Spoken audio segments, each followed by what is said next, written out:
Gojo vs Sukuna. I mean, who doesn't love this fight? Best new gen anime fight by a mile. And today I want to talk about what if Gojo and Sukuna kept fighting, or a hypothetical in if Gojo just dodged the world cutting slash. I've seen a couple similar types of videos like this, but nothing on this exact topic. Today with me to discuss this type of topic, I have my buddy Cameron, who's also on a JJK wave. Say what's up. Yo, what's good? And yeah, the premise seems pretty self-explanatory. Without further ado, let's just jump into the conversation. It should be pretty clear, I will say off start, that Sukuna isn't really going to get away with just fighting Gojo as he was at the end of their fight. That being when he has one arm left and has to make that binding vow for the world cutting slash. So Sukuna would need to undergo his incarnation or his Heian era form. We're going to start the fight from that point. One of the biggest points when discussing this topic or JJK as a whole is their hand-to-hand. But I think to get an accurate estimate on this, you do have to look at Gojo and Sukuna's hand-to-hand in their original fight. A lot of people may point to Sukuna holding back versus Gojo or the strategy he employed. I think everybody can agree Sukuna's not holding back his stats against Gojo and is more so going with a specific strategy in order to win the fight or develop a technique to get through Limitless. We actually see in Gojo and Sukuna's first domain clash that even after Gojo's domain is shattered by Malevolent Shrine and Sukuna is potentially domain amped, as it's noted, you get a buff inside your own domain in a very video game like fashion, Gojo is able to contend with Sukuna, or the two are showcased to be on par in hand to hand. In fact, we actually see the instant that Gojo regains his curse technique through simple domain, he can use blue to slingshot himself or teleport to Sukuna, hold him in position, and fire red, presenting the idea that without curse techniques and in terms of pure physicals, Gojo would actually either have a slight edge or the two would be directly relative. I believe this also follows suit with what we see following this point when the two have their domain clashes, as they are shown performing evenly or Gojo has a little bit of an edge against Sukuna. It's unclear if Gojo and Sukuna are getting amped by their domain as they clash, but even if both of them were getting amped by their domains clashing, it really wouldn't make a difference since they would just be elevated to a similar extent. Or if they're relative pre-domains clashing and then they're relative after domains clashing, it would overall be a similar amp, which means it might as well not even be there at all. We do see following the second domain clash, and when we get into the basketball domain, which is Gojo's defense against the external or barrierless domain that Sukuna has, that Gojo is capable of using his curse technique in the domain. I mean, we quite literally see him flinging him around the domain with blue. Gojo remarking that he even had the upper hand against Sukuna for the 3 minutes, with Sukuna going for a more riskier option during these exchanges. Sukuna's only real way to defend against Gojo being through domain amplification, which is actually kind of the way it's showcased for the rest of the fight. Sukuna is on a bit of a back foot whenever the two are fighting in hand to hand, but isn't so far below Gojo that he can't tag him occasionally or just keep up with his strategies. A good example is when Gojo hits Sukuna after their domain clash and is just ragging him around a bit with blue, trapping him in rubble, going for an axe kick in which Sukuna is able to respond with amplification, responding with his own axe kick as if this were Baki,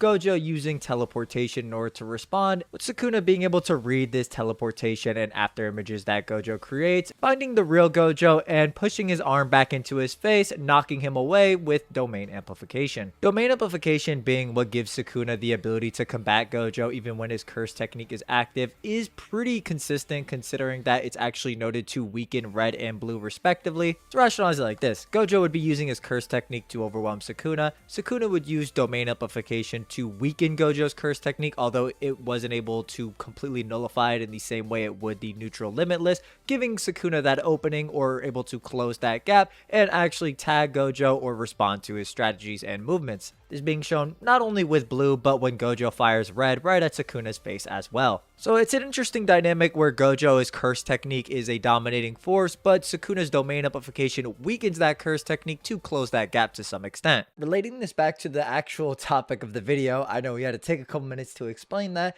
How Gojo vs Heian Sukuna's form would depend somewhat on if you think the stronger body is a bigger or smaller amp than the lower cursed energy and output after his round 1 with Gojo. As we know, Sukuna's output is lower despite taking on this true form, as noted by Sukuna himself, but the difference, at least physically, is enough to where he's able to dominate Kashimo, obviously from the one-time injury heal as well playing into this. The way I would rationalize Sukuna's Heian form in this discussion is that the increased muscle mass or superior body does impact this conversation. The reason I say this is due to Gojo's conversation with Miguel regarding his build being far more frightening than his curse technique, which can shoot off buffs and debuffs without the use of a domain.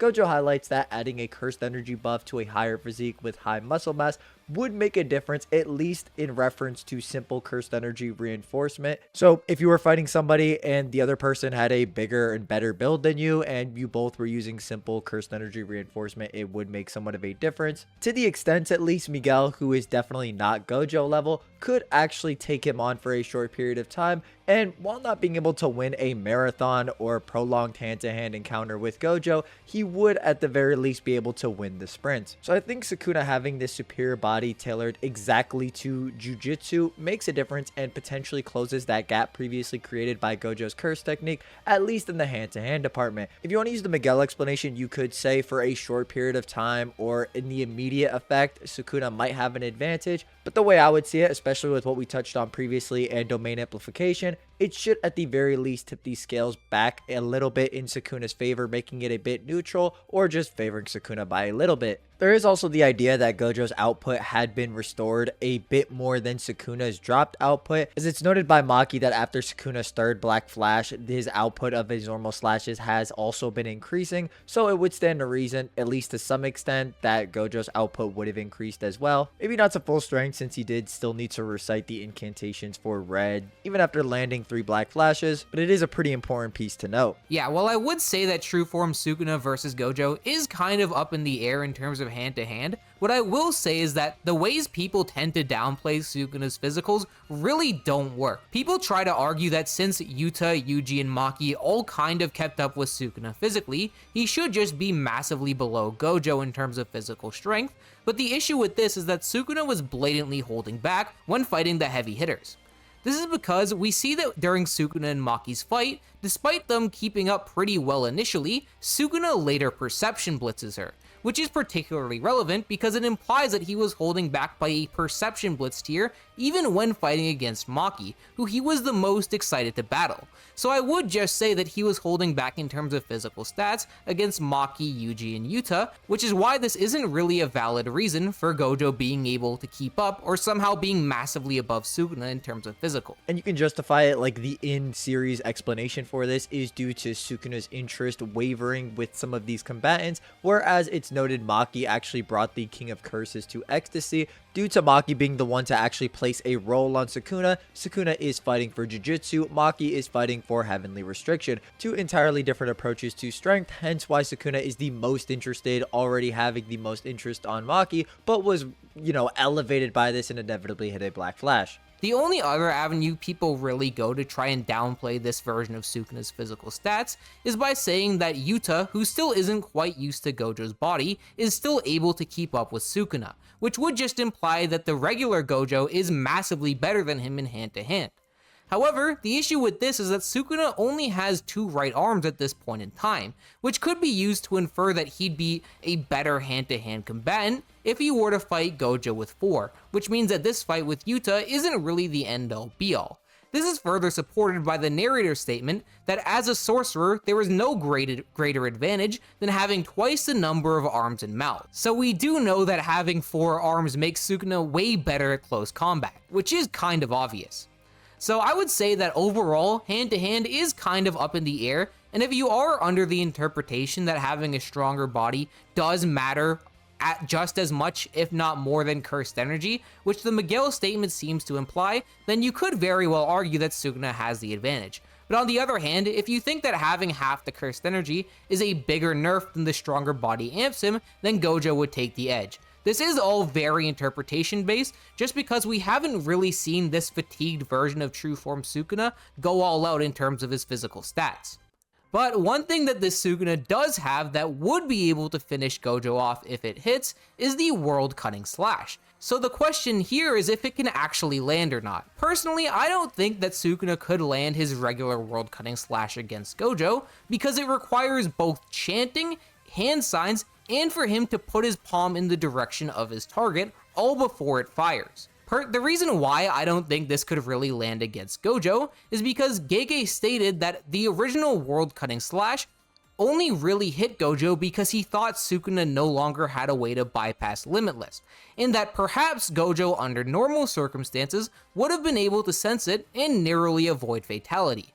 Now this statement is kind of vague given that Gege says maybe here and doesn't say that Gojo could dodge it for sure, but the point is that if Gojo was capable of dodging the binding valve variation of World Cutting Slash that required 0 prep time or hand signs, the idea that this extremely slow version of the technique that requires both hand signs and chance would be able to hit Gojo is kind of ridiculous. In our opinion, Gojo's blue enhanced movements is just a bit too fast for Sukuna to hit him with multiple pages of prep and chance. Yeah. There's just like a very small chance that it would hit him, and it's like probably not. Yeah, and this kind of like, it should be pretty obvious as well, considering that other characters are able to react to the World Cutting Slash to some extent who are just weaker than Gojo physically. But this doesn't only just apply to Gojo dodging Sukuna's World Cutting Slash, we also believe this operates in a similar way to Sukuna dealing with purple directly. A big point that's brought up with Sukuna versus Yuta in Gojo's body is that Gojo was never going to be able to fire off purple all willy-nilly against Sukuna.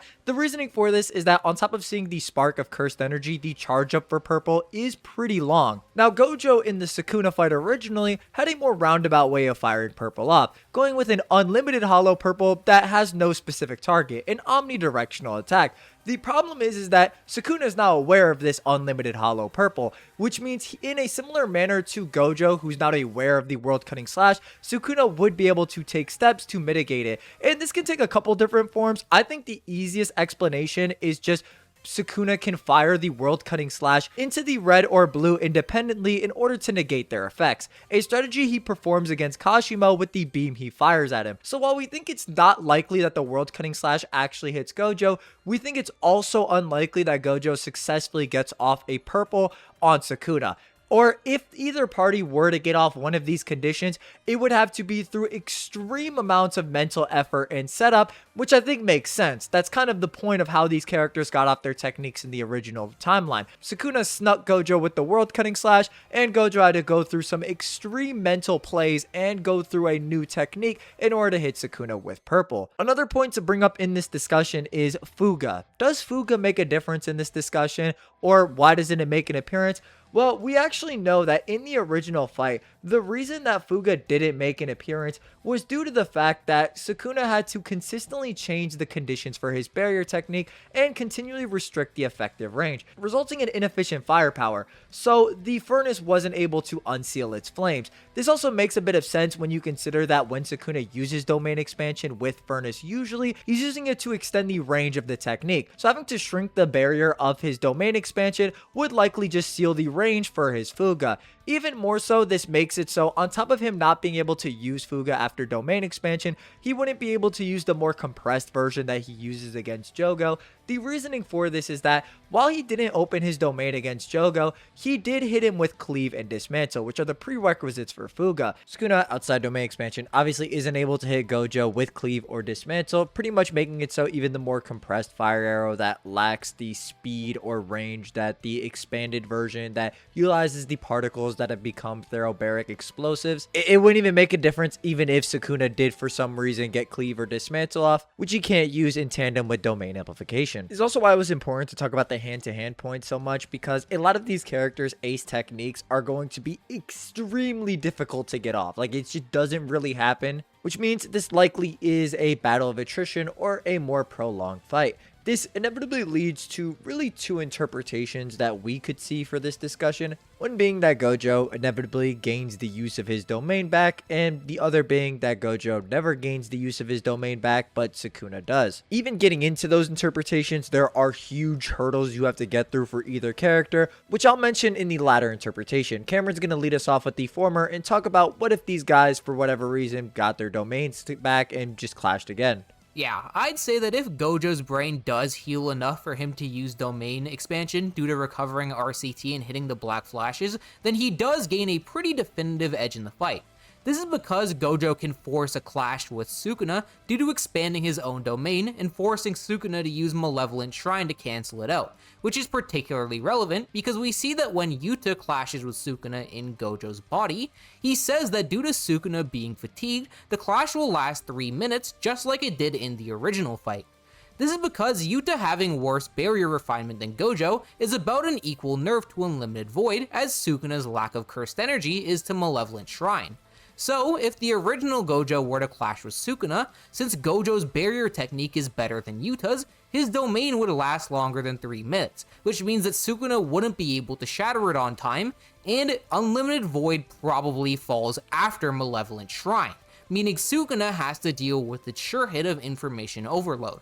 One way you could argue that Sukuna gets around this is by using World Cutting Slash to break Unlimited Void rather than relying on his domain.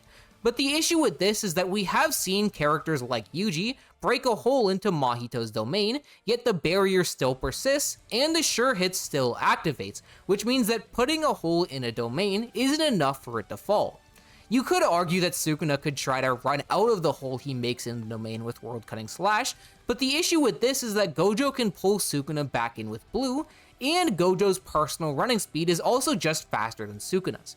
It doesn't help that we've also seen Gojo try to use the tactic of running out of Sukuna's domain, which should have been significantly easier since Sukuna's domain is open as opposed to Gojo's, which is closed, but Sukuna still immediately runs up to him and asks if he thinks he'd let him leave, which means that running out of domains just really isn't a way for Sukuna to avoid Unlimited Void. This means that the only way for Sukuna to dodge Gojo's sure hit would be to activate Hollow Wicker Basket after Malevolent Shrine falls, since Hollow Wicker Basket is able to nullify the barrier that contains the curse technique. But the issue with this is that it's stated that just like Simple Domain, Hollow Wicker Basket will eventually fall to the domain's superior output, which means that this is only a tactic to stall, and Sukuna would somehow have to take Gojo down before his Hollow Wicker Basket gets overwhelmed. But I think it's pretty clear from what we've discussed that this version of Sukuna isn't massively stronger than Gojo or anything, so the idea that he can take him down in a super short time frame just isn't really supported, especially since his anti-domain technique requires him to keep two hands clasped together. So under this interpretation where Gojo has his domain, we think that Gojo would force a domain clash, win the clash, and then Sukuna would only be able to stall for a brief period with Hollow Wicker Basket before Gojo eventually takes him down. Yeah, and even assuming the Hollow Wicker Basket would be effective against the more complex domain, or Sukuna would he be able to keep it active for a longer duration instead of a shorter interval due to him offsetting the weak output by continuing the palm hand signs as Cameron mentioned. We actually do see that the Hollow Wicker Basket does break apart in response to physical damage, following a similar principle with domains weakening if you beat the person up inside the domain, hurting them to the point they can't maintain it. But that's the first scenario, which you could even contest to some extent, considering it would be much more difficult for Sukuna to actually land a Black Flash unless he pairs it with domain amplification, and we just haven't seen characters land Black Flashes while utilizing domain amplification. It might be possible, hence why we figured we should at least talk about the domain clash. Now the B route is what if Gojo doesn't have his domain. In some sense, this is the more implied scenario, at least based on what we've seen. Gojo had essentially reached a limit separate from healing his flesh and bones. Even attempting to expand his domain again would actually kill him. This is assuming Gojo, unlike Sukuna, doesn't use another part of his brain while changing the hand signs of the domain to unleash it again, as that's what Sukuna did in the original timeline, as Gojo had taken out the part of his brain responsible for barrier techniques, hence why he needed to perform this strategy in the first place. In which case, Gojo would likely try to escape the barrierless domain with blue, which he should be able to since it's not as if he's expanding his own counter domain at this point, so his curse technique would be active. This is the same point Hikari brings up when questioning if Gojo would be able to escape a domain, but due to his limitless technique being burnt out, he wouldn't be able to. While it can be contested that Sukuna wouldn't let Gojo leave the domain, I do think it entails that he would have a far easier time being able to leave the domain if Gojo's teleportation is still in play. It's one of the very few cons of the barrierless domain and how it is easier to escape if you do find a way to survive it. And for whatever reason, if Sukuna did land Black Flashes, restored his reverse curse technique, and was actually able to expand his domain, then he would enter a state, as the narrator notes, where his curse technique is very difficult to use or painstakingly difficult to use. I will say though, this isn't really a good scenario, or we also don't see this happening, since it's not as if Sukuna is dumb enough to expand a domain if he thinks it's going to take out Gojo. Someone as forward thinking of Sukuna would have to foresee the possibility that Gojo could escape his domain, especially if Gojo doesn't counter with his own. Meaning that even if Sukuna were to land black flashes, in our opinion, it actually seems unlikely in a lot of sense that he would even expand his domain in the first place, which means this goes back to what we were talking about originally with this being more of a grounded fight. In which case, there's a much bigger point we need to hammer home. If the fight picks up, Gojo has recovered his reverse curse technique output. This is a huge disadvantage for Sukuna. Pretty much, if Sukuna and Gojo were to say deal 5% damage to each other every couple minutes, and this were a very even fight where the two are just trading blows, Gojo, due to having better cursed energy efficiency than Sukuna and the ability to heal, makes it so the longer this interaction goes on, the better Gojo comes out. This, of course, assuming that Sukuna never lands any black flashes or creates a scenario to where the world cutting slash actually lands. Those are entirely feasible scenarios, and I definitely think you could create some sort of plan that Sukuna has to where he does land his one-shot technique. But honestly speaking, I think this fight would be a lot more close-quartered with these two characters just attempting to beat each other down, in which case Gojo just does have more of an edge prolonged, even if you were going to go under the idea Sukuna's hand-to-hand would be slightly better, or compensate for that difference alongside domain amplification that Gojo's curse technique adds to his physical blows and speed. Yeah, I just think that Gojo really has a pretty consistent advantage in this fight, because if you look at how Gojo was compared to Sukuna at the end of their original fight, it's stated that his voltage ramped up due to him landing multiple black flashes, whereas Sukuna was very low on cursed energy and had no RCT output. Like, of course the true form somewhat makes up for that, but it just isn't enough to close the gap that existed between them before Sukuna fully powered up. 100% agree. Due to the nature of these characters, there's a myriad of scenarios that can occur. You could honestly make the case that Sukuna might be able to pull off a strategy with the world cutting slash, recover his output, have his physicals increase, hit another black flash, but we think that Gojo, due to the exact point that he left off in that fight, comes off in a bit of a better situation, and when you strip down these characters to their bare bones, he has an easier time coming into this fight. So what do we think if Gojo and Sukuna were to continue fighting? We think Gojo would inevitably come out on top. Maybe that's not a hot take. We just really wanted to talk about that. Let me know what you guys thought down below. Subscribe to me or Cameron if you enjoyed the JJK content or anything you heard. Let me know if you agree, disagree, why, all that good stuff. And I will catch you guys next time. Bye-bye.